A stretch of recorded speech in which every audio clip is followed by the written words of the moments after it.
Hello दोस्तों, स्वागत है आप लोगों का हमारे इस यूट्यूब चैनल में। दोस्तों, अगर आप हमारे यूट्यूब चैनल में नए हैं तो सब्सक्राइब करें और बेल आइकन को भी दबाएं दोस्तों। तो चलिए दोस्तों शुरू करते हैं।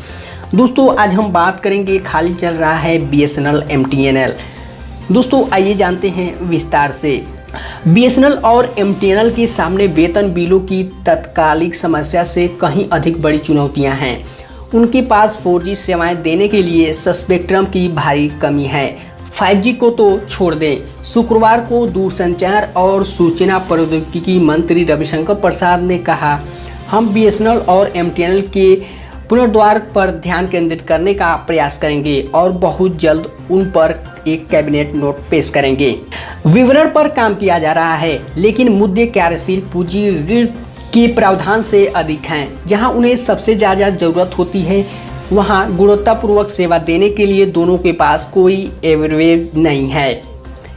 इसका देश के सबसे गरीब क्षेत्रों में डिजिटल इंडिया का विस्तार करने की सरकार की योजनाओं के निहितार्थ है। अभी तक क्रिसिल की एक रिपोर्ट बताती है कि स्पेक्ट्रम की उच्च कीमतों के साथ 3 दूरसंचार सेवा कंपनियां शुरुआती वर्षों में महानगरों और चुनिंदा सर्कल में 5G लॉन्च को प्रतिबंधित कर सकती है, क्योंकि ये उच्च डेटा खपत की भूख दिखाते हैं। BSNL और MTNL सही मारक हो सकते थे, लेकिन वे विचलित हैं। जून खत्म होने से पहले BSNL को इनके नए अध्यक्ष MTNL के अध्यक्ष के रूप में मिलेगा।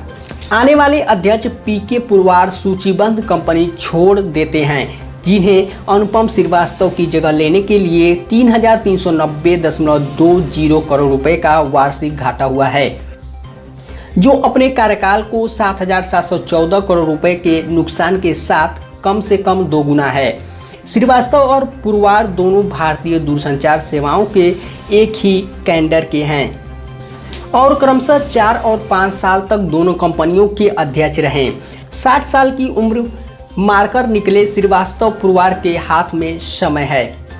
चूँकि यह घूमने वाली कुर्सियां कोने के कमरे में चलती हैं, दोनों कंपनियों के माता पिता दूरसंचार विभाग DOT को स्पष्ट रूप से इस महीने BSNL को सभी निविदाओं और खरीद आदेशों को रोकने के लिए सलाह देनी पड़ी है। यह एक अच्छा कदम है, क्योंकि पुरवार को BSNL का पूरा गणित करना होगा, जो देश के सभी दूरसंचार सेवा प्रदाताओं के बीच फाइबर ऑप्टिक केबल का सबसे बड़ा नेटवर्क रखने के बावजूद एक व्यवहार चिंता के रूप में जीवित रखने के लिए संघर्ष करता है। अभी उन्हें इसे चालू करने के लिए 2,500 करोड़ रुपए का भी जरूरत है और जून में 850 करोड़ रुपए की जरूरत है। यह पहली बार नहीं है जब वेतन में देरी हुई। मंत्री प्रसाद ने पिछले हफ्ते संसद को बताया, अप्रैल 2021 के वेतन भुगतान के में कुछ देरी हुई है। कोटक इंस्टीट्यूशनल एक्टिविटीज़ के एक रिपोर्ट में कहा गया है कि दिसंबर 2018 तक BSNL की ब्याज और करों से पहले की संचयी कमाई 90,000 करोड़ रुपए को पार कर गई थी। IIS और डेलाइट पुनरुद्धार योजना में भी अधिक पैसा खर्च होगा। रिवाइवल का मतलब है स्पेक्ट्रम खरीदना, क्योंकि दोनों कंपनियों के पास 4G सेवाएं देने के लिए लगभग कोई स्पेक्ट्रम नहीं है। 800, 900 या 1800 मेगाहर्ट्ज के बैंड में उनके लगभग सभी स्पेक्ट्रम 5 मेगाहर्ट्ज से कम प्रति टेलीकॉम सर्कल के विड्थ में बिखरे हुए हैं।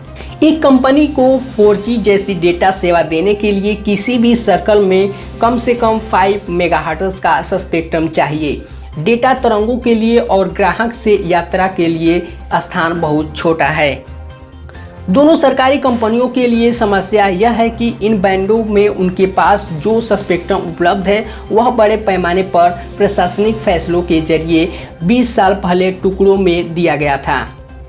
2.5 गीगाहर्ट्ज बैंड में BWUA स्पेक्ट्रम एकमात्र अपवाद था जो उन्हें पहली 3G नीलामी के समय दिया गया था, लेकिन यह भी एक गलत आवंटन था, क्योंकि BSNL और MTNL को 2.5 गीगाहर्ट्ज बैंड मिला था, जबकि आजियो और एयरटेल दोनों द्वारा प्रतिवर्तित LTE आधारित तकनीक ने पड़ोसी 2.3 गीगाहर्ट्ज बैंड पर ध्यान केंद्रित किया था।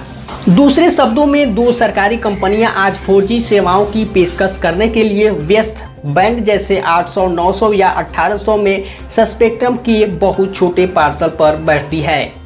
या फिर 2.5 गीगाहर्ट्ज में बहुत सारे स्पेक्ट्रम हैं जो हैंडसेट बाजार में लोकप्रिय नहीं है। ऐसे में सरकार के लिए चुनाव बहुत कठिन है। यह भविष्य के लिए BSNL और MTNL के लिए एक बार फिर लाइसेंसों को मुफ्त में नवीनीकृत करने का निर्णय ले सकता है या उन्हें इन बैंडों के लिए उसी कीमत का मिलान करने के लिए कह सकता है।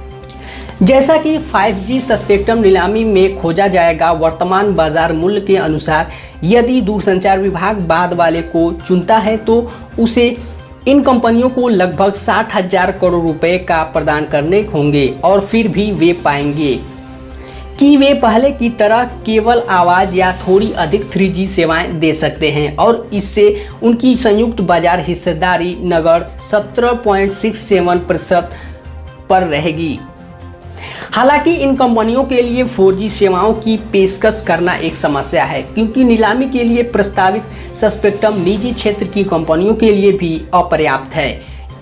याद रखें, 5G या 4G जैसी प्रदान की जाने वाली डेटा सेवाओं की प्रकृति के बावजूद कंपनियों को 2.1 से 2.3 हर्ट्ज बैंड में एक निश्चित न्यूनतम स्तर के संतृहित स्पेक्ट्रम की आवश्यकता होगी।